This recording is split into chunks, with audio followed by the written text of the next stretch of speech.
گلê keçikeke gelek xweşik û bedeg bû û gulê gelek jîr û zana bû jî.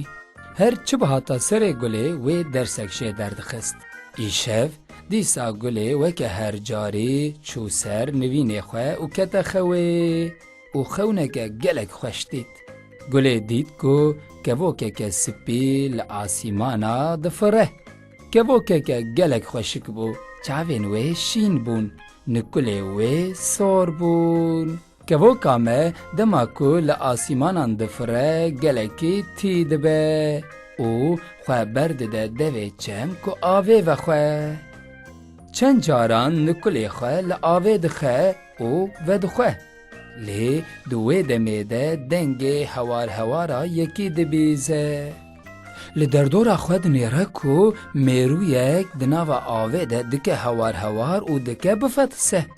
Kevoka me hema bi nikulê xwe yê sor darikekî davêje ba mêrû û mêrû jî bi wî darikî digire û derdikeve qeraxê çem. Gelek gelek spasiyên xwe ji kevokê re dibêje. Pişt re ji kevokê re dibêje kîjan roj pêdiviya te bi min çê bibe ez her carî ji bo te amade me û mala te hezar carî ava be. Te jiyana min xelas kir. Kevok dibêje na na wê pêdiviya min bi te çê nebe. Derbasî be ji bo te û kevoka me ya spî difire diçe li ser guliyê darekî datîne û dixewre diçe. Mêrûya me jî dema ku dimeşe bala xwe didê ku kevok li ser guliyê darê dixewre çûye û nêçîrvanekî jî tivînga xwe amade kiriye ku kevokê bikuje.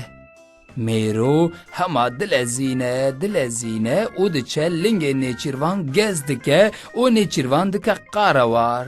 Wê demê kevoka me ji xewra dibe û difire. Paşê jî tê ba mêrûyê û ji wê re dibêje mala te ava be. Heke tu nebûya wê nêçîrvan ez bikuştama.